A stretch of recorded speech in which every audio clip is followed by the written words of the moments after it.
Hello everyone, Kaoz here, and welcome to another old school RuneScape video. Today, my 2025 1 to 99 farming guide. For unrestricted accounts, farming is needed for quest and diary requirements, as well as a ton of passive money making.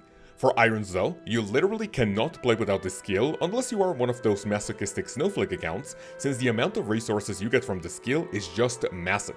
I just want you to imagine playing the game without potions, because getting herbs and secondaries from other sources would take way too long to progress normally. This is the next revamped 1 to 99 guide because the one I made in 2023 has a few issues I've been meaning to address. A lot of comments had valid criticism I did not even think about when making that guide, so we are putting it all to good use for this remastered skill guide on my channel. Boys and girls, if this video is useful, consider subscribing with notifications on, dropping a fat like, and join our Discord server with the link in the description to play with me and our community, and for any farming related questions. The structure of this guide and the farming skill in general may seem all over the place at first, but once you get the hang of it, it's going to be second to nature visiting all the patches in their proper time interval for tons of experience as long as you have the seeds available. You can check out the chapters in the video to skip to anything you might be struggling with. And with that being said, let's begin. For the newcomers and returning players who barely remember how to do farm runs, I am going to show you how to get started with the skill up to level 34 and to tell you why this is important later. Just like my 1 to 99 melee guide, we are going to start farming by not doing any farming at all. The reason for this is that the early game is very restricted, and leveling up with the lowest tier seed is going to take forever. So to speed it up, we are doing a few quests which I guarantee will be faster than getting to our target level. If you simply don't like questing, wait for the early farming route coming up. We are going to start with Cook's Assistant. After this iconic quest, get level 10 cooking and then go back to the chef to start the recipe for disaster. Head over to the Goblin Village to do a quick quest called Goblin Diplomacy, and this is all you need to go back to the Lumbridge Castle banquet room to help the Goblin Generals. This subquest doesn't have any skill requirements, and completing it will grant 1000 farming experience.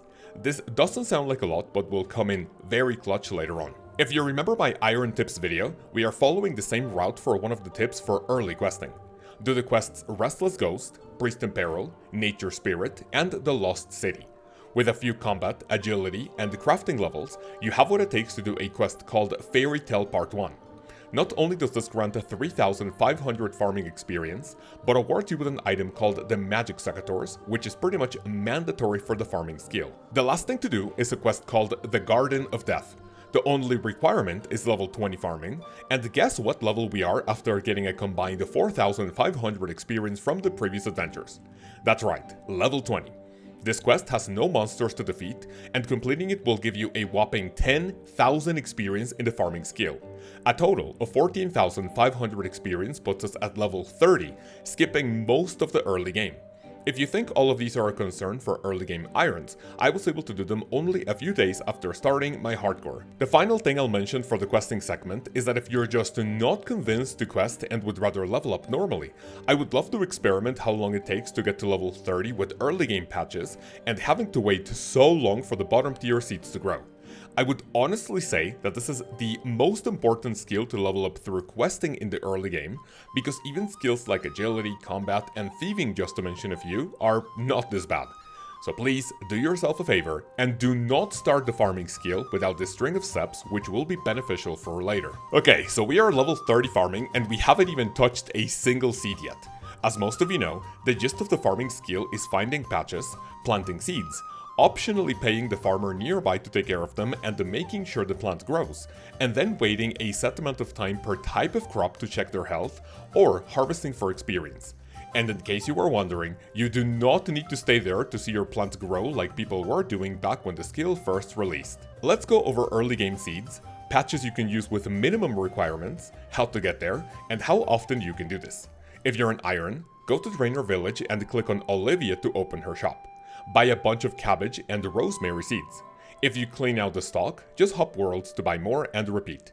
As an unrestricted account, you can buy up to sweet corn, limpwort, and Harrowlander. If you don't want to wait, or if you have some starting cash on an iron, we will do something else. But first, I will show you a simple method for 4 more levels. After the shopping spree at Draenor, go northwest of the farm south of Falador, and trade Sarah for the following items. Buy a rake, seed dibber, spade, Optionally, a few watering cans which you then need to fill up at any water source, and finally a compost pack. Go to the leprechaun nearby and open his interface to store all of your tools which you will need every time you go do a farm run.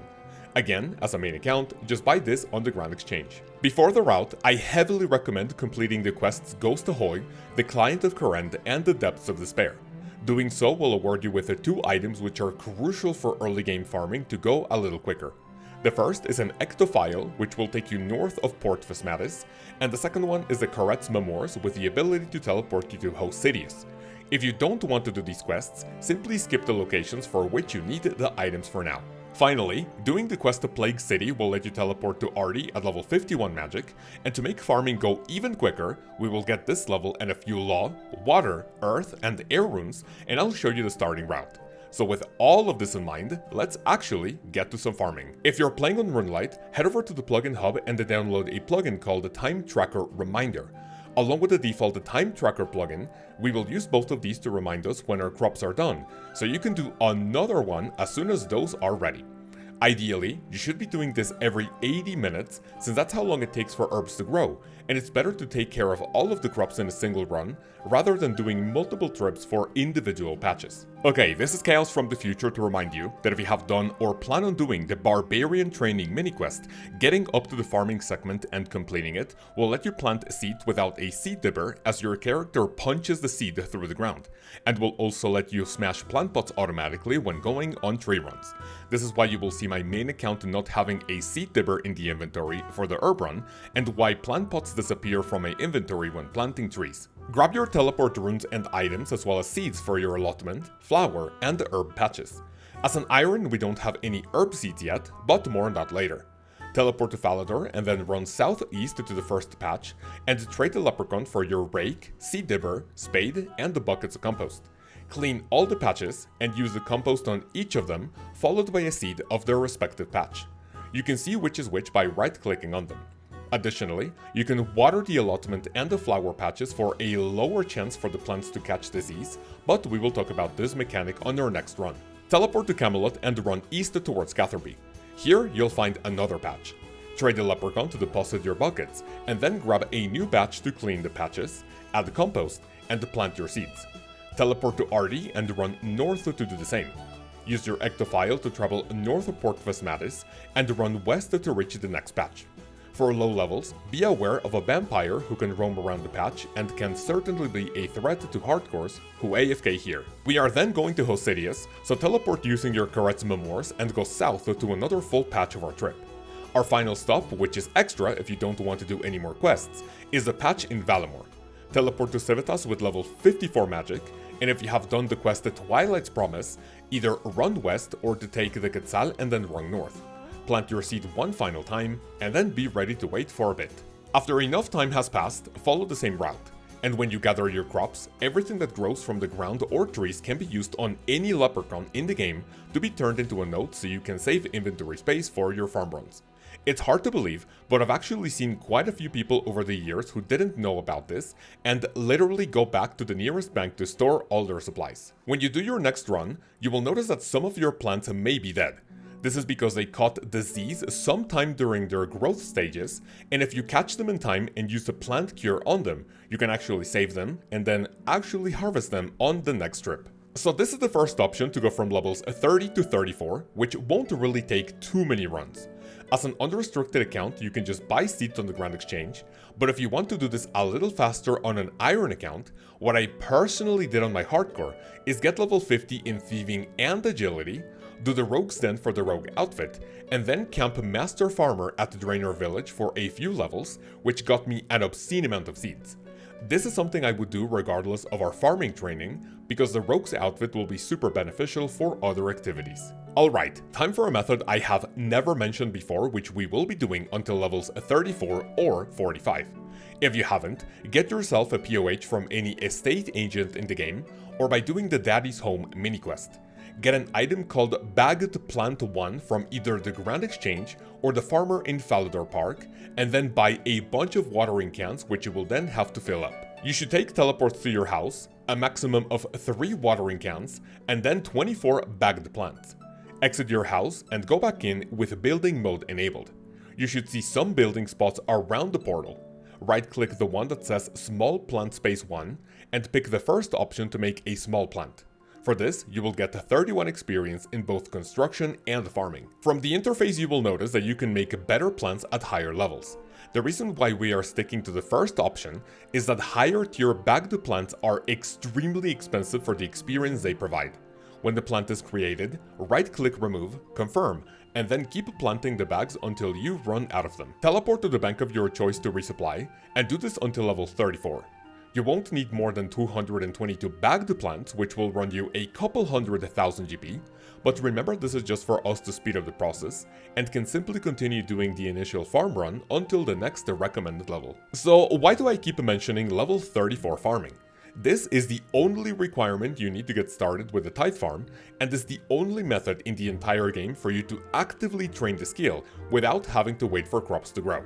This is the last thing we will mention before getting into herb, tree, and special patch runs, since you can do this for as long as you want. Open the grouping menu on your interface, select the Tithe farm, and then click on the button that says Teleport. You can do this every 20 minutes if you want to use it for something else. Head inside and click on the table with the seeds on them. You are going to grab a minimum of 100 level 34 seeds, and then go inside.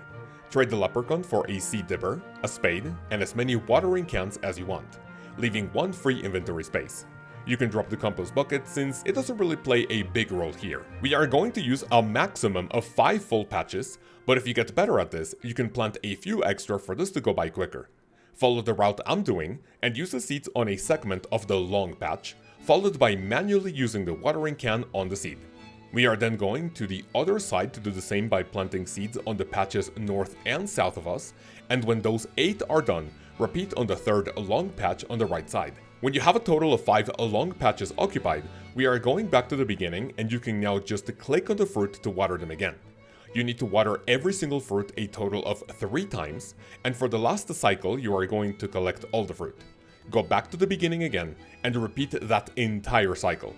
And after doing this a total of 5 times, and if you did it correctly, you should have 100 fruit. We are going to deposit them in the sack near the leprechaun, and do this until at least level 45 farming. In the past, you were only allowed to bring 100 seeds here, and the way this works is that you would only receive points after the 74th fruit you deposit, meaning a total of 25 points per 100 fruit. A recent update made it so you can bring more seeds, meaning that you can stay here for a lot longer. You can plant other seeds at level 54 and the 74 farming, and with the highest tier seed, this method caps at 110,000 experience per hour. So if you really want to do some farming gains while you wait for your crops, this is all you get. Talk to the man in the lobby to exchange your points, and the first thing you should get is the auto weed feature for your patches to always be clean. Followed by the farmer's outfit, the herb sack, and if you're an iron, use the rest on seed packs. So why is level 45 so important? This is the level you need for the first tier of the farming guild, and we can start getting farming contracts, which is basically the farming version of a slayer task. Use the fairy rain code CIR, and then run southwest to go in there for the first time. Talk to Guild Master Jane, and she will tell you to plant something in the guild, and when you successfully harvest or check its health, she will give you a seed pack containing seeds depending on the tier of contract you ask for. The other contracts are available at level 65 and 85 when the tiers 2 and 3 of the farming guild become available. I will talk more about one important feature in the farming guild later, but the last thing to note is that this place is absolutely cracked for farming, because contracts are not the only thing we're after. The lobby has a bank, deposit box, and a seed vault to store all of your seeds and the tree saplings, and the first tier has a flower, bush, cactus, and the 2 allotment patches. In the second area you can plant herbs, trees, the Hespori, and the Anima plant. In the third and final area has patches for spirit trees, Celastrus trees, fruit trees, and the big red tree in its own segment of the guild. At the end of every run, you want to come back here to do your next farming contract and get a ton of seeds, especially for iron accounts. So this is all we need to know about early game farming, which has definitely been a mouthful, and now for what most of you have been waiting for. Full runs for herbs, trees, fruit trees, and all of the special patches we have in the game. I will show them to you from easiest to hardest according to the requirement, and it's all about finding a route that suits you according to your unlocks and the teleports. At the end of the segment, I will show you my personal route. Copy as much of the setup as you see on screen, and the most crucial items to take that aren't a teleport are magic secateurs, super or ultra combos which you should have at the leprechaun, herb seeds, and additionally, bring flower and allotment seeds for more experience or a little bit of profit. We start the run in Falador. Keep in mind that while I'm only planting herbs, you can use the full patch. You can come here with an explorer's ring, drain your teleport in your amulet of glory, or worst case scenario, by teleporting to Falador. Next up is Catherby. If you have done lunar diplomacy, there's a Catherby teleport, otherwise going to Camelot and running east will do the trick. Technically, you can also take a charter ship here, but it's not really recommended. To get to the Artie patch quickly, an Artie cloak 2 or higher is needed. If you don't have one, or if you used all of your charges, teleporting to Artie is your best bet. Or even a skills necklace to the fishing guild and running south. The patch in Kourend is super chill since you can get there with either a house teleport if your POH is in Hosidius, by using the Sherix Glade teleport on your Jerix amulet, or like we already mentioned, the Hosidius teleport on your Karet's Memoirs. The best way to get to the patch in Mauritania is by using an ectophile, or the fairy ring code ALQ to be placed in the woods south of the patch. Additionally, you can teleport to Frankenstein's castle in the Arceus spellbook. You can get to the patch west of Civitas by either teleporting there and running west, or taking the Quetzal to the Hunter Guild and running north. You can use a Quetzal whistle too, but sometimes I feel like the teleport animation takes way too long. To use the patch above the Troll Stronghold, you need completion of my Arm's Big Adventure. The best to teleport there is a Stony Basalt, but if you have the Hard Fremennik Diary and 73 agility, it will place you closer to the patch. If you don't have any of these, teleport to Trollheim after completion of a quest called Edgar's Ruse, go down the mountain, and then up the stronghold. When you finish the quest of making friends with my arm, you have access to the patch in Vice. Build the Fire of Nourishment nearby, and the teleport here using an Icy Basalt. If you don't have these though, Fairy Ring DKS and then going to Vice via Larry is your best bet. The patch with the highest requirement can be located in Harmony Island. You need completion of the Great Brain Robbery quest to teleport here with the Arceus spellbook, and to use the patch you need to have the Mauritania Diary fully completed. Our final stop is going to be the Farming Guild, because by the time you can do another herb run, if you were told to plant flowers, allotments, potato cacti, or herbs, you could potentially be able to do another one and keep the seeds on coming. If you go to any patch and find a dead plant, you can use a spell called Resurrect Crops on the Arceus spellbook to have a chance to bring the plant back to life. This scales based on your magic level, giving a 50% chance to resurrect at 78 and up to a 75% chance at level 99. I personally don't do this, but could be crucial for irons. Something else people brought up in the previous video is which seeds should I buy and plant? As an iron, you want to plant everything at your disposal, but as an unrestricted account, go to Google and type OSRS Herb Run Calculator. This will bring up a wiki page for you to input all your information related to the farming skill.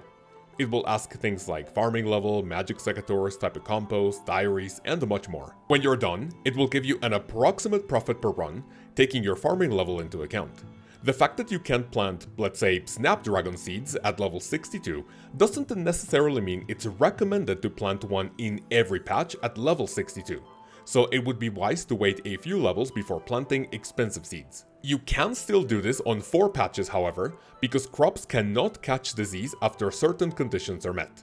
The Trollheim patch after completion of my Arm's Big Adventure, the Vice patch with a Fire of Nourishment beside it, the Hosidius patch after the Easy Current Diary, and finally, the Civitas patch if you have achieved at least 16,000 glory in the Colosseum. Aside from this, you should plant the highest tier seed you can for allotment, since it will be additional experience.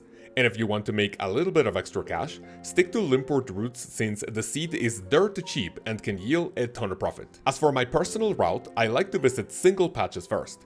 I go to Vice, Trollheim, and Harmony, and follow that up with Falador, Artie, Catherby, Kourend, Mauritania, Civitas, and I end up at the Farming Guild to get another farming contract. This is all you need to know about herbs or full allotment runs for herbs, profit, and a decent chunk of experience every single hour. Up next we are taking a look at a full tree run both for regular and fruit. Unlike the previous segment, I will show you my personal route, and then you can ignore certain patches if you don't have the requirements for them. Not only are we taking teleports and saplings to plant, but also items to pay for protection. I will also talk about which seeds I recommend at the end of the route. I like to start at Catherby Fruit Tree Patch. If you have a tree prior, harvest the crops and grab your tools from the leprechaun. The reason why we bring money is that you can pay the farmer to clear the trees, otherwise you have to chop them down and dig them yourself. This only costs 200 GP, so not too bad. We are then running west and taking the charter ship to Brimhaven, or you can teleport to the POH portal if you have your house there. The next fruit tree patch is located near the cart that takes you to Shiloh village, and if you're low level, watch out for the spider roaming around here. Run south towards the Taibo 1A village, and there's a Calquet patch nearby. This was the only one of its kind in the game until the third part of Valimor, and they grow every 21 hours. Pay 8 poison ivy berries for protection, and continue. Shortly after starting mornings and part 1, you have access to an elf village called Ledia. You can come here with teleport crystals, or the eternal one if you get by pickpocketing elves. If you don't have any of these, simply skip on this one because you would have to go through the entire underground pass all over again. If you have access to Profinus, use the crystal teleport seed to plant a crystal sapling in the tree patch northeast of the Elven City. These cannot catch disease, so you don't need to pay the farmer nearby, however you will need to chop it down for the shards. Teleport to Varrock and go near the castle for our next tree. If there was one there already, pay for it to have it removed, and then plant a new sapling. Remember to pay the farmers every time you can to guarantee that the tree will grow. After this we will go to the Tree Gnome Stronghold. You can get there with a spirit tree in the Grand Exchange, or one you have planted in your house or somewhere else. Go west of the bank to the next patch and then store or take more items out of the bank if you need them. Run northeast and then do the same for the fruit tree closer to the spirit tree. This is one of the two places that has both a regular and a fruit tree patch nearby, so it will be pretty quick to get to those. Take the spirit tree to the Tree Gnome village and go to the entrance so the gnome there can take you outside of the maze. The next fruit tree can be found to southwest, so go there next and pay the farmer for protection. From here on out the order isn't really that important, but I go to Falador and then Taverley. For the Falador tree you can use a Ring of Wells or Falador teleport, and then you can either run northwest to Taverley, or use a Taverley POH teleport if you have scrolls of redirection from the Nightmare Zone. After this, you want to go to Lumbridge for another regular tree, and with this we are almost done. Grab your Quetzal Whistle and teleport to Auburnvale Valley, where the Veil Totem's activity is located. There's a new tree patch there very quickly accessible, and if not for a Quetzal Whistle, grab your Pendant of 8. The pendant is also going to help us get to a place called Hespori. The third and final part of Valimor brought with it a new fruit tree patch, so teleport here like you would go to the Doom of Mokayatl, but to travel south instead. When you plant the fruit tree, there's another Calquet patch in the town, so use your other 8 poison ivy berries as payment to make sure it grows. The final stop is the Farming Guild, and depending on your farming contract, you can close out the run with another regular tree in the second tier of the Farming Guild, and a fruit tree in the final tier. There's also a Celastrus tree patch to plant a sapling here which grows every 13 hours, so if you have the seeds, they are a perfect addition for even more experience per trip. You are seeing level requirements and the growth times for every tree and the fruit tree on screen. You will notice that regular trees all take a different amount of time to grow, but fruit trees take a static 16 hours to mature. This if they're protected or if they don't catch disease. Because of this, when I was leveling to 99, I only did an entire tree run once per day, not only because it can get a little expensive, but because I didn't really want to juggle regular and fruit tree patches as soon as they were ready. Doing these every 24 hours won't be too bad, and will provide great experience per run. As for what trees to plant and when you have the level for them, if you're an unrestricted account, maple and the yew saplings are decent for experience. As for fruit trees, plant the highest one you can all the time, since even palm seeds are not that expensive as they once were.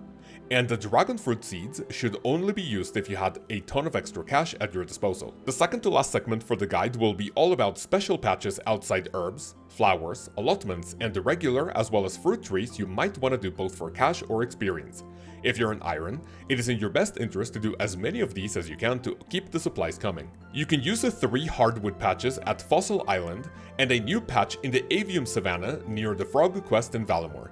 Teak and the mahogany trees take a lot longer to grow, and I highly recommend protection, otherwise you'll have to be checking them very often. You can plant a redwood sapling every 4.5 days, and these grant a whopping 22,500 experience. They also have the best chance at giving you the farming pet, and this is where I got mine a long time ago. Keep in mind that you can get these as farming contracts, so it's up to you to decide if you want to pause these for up to 5 days or cancel it and get a shorter contract for more seeds. Something Irons might want to do after every farm run is going to the seaweed patch in Fossil Island. Travel to the small island which you can get to by boat, and with your fishbowl helmet and the diving apparatus, plant seaweed spores on the 2 patches underwater. The reason why you want to do this as often as possible as an iron is so you can cast the Super Glass Make on the Lunar Spellbook with 3 giant seaweed and 18 buckets of sand for molten glass, and then use that to level up crafting. To get seeds, simply stay underwater until they appear on the ground. The absolute last thing to mention is that when farming, you may encounter Hespori seeds. These are planted at the Hespori patch in the cave of the 2nd tier of the Farming Guild, and after anywhere between 22 and 32 hours, you can fight this boss. Harvesting it will give you seeds for the Anima patch outside, as well as chances at the bottomless compost bucket. You can use a single type of compost on the bucket, and doing so will give you 2 charges per bucket you added, essentially doubling your amount of compost in a single item. The Anima seeds can be planted for special effects for all of your patches across Galenor. The Attis plant will increase the amount of items you get from all of your crops. The Iosur seed will lower the chances for all of your plants to catch disease, and the Chronos seed has a chance for your crops to skip a growth cycle, basically making it faster for them to mature. This is just a short explanation for their effects, and I would personally prioritize Attis, then Iosur, and finally Chronos if you have many seeds at your disposal. Remember that these die once every 3 days or so you will need to plant them very often. In conclusion, and as you can see from the length of this guide, farming can be a very complex skill to get into, but once you get the rhythm of hourly herb runs, daily tree runs, and occasional runs for special patches, you'll be level 99 in no time, guaranteed you have enough seeds to plant every time your crops are ready. So boys and girls, that's pretty much it for this video. I hope you enjoyed and you learned something useful. If you did, tell me what your favorite way to train farming is, and if you include the term RSN and your username in your comment, you'll be entered in our weekly bond giveaway for which we will pick a winner on Friday's stream. I want to give a huge thank you to all the people you see on screen for supporting the channel, which helps me continue doing what I love and provide for my happy family in a 3rd world country.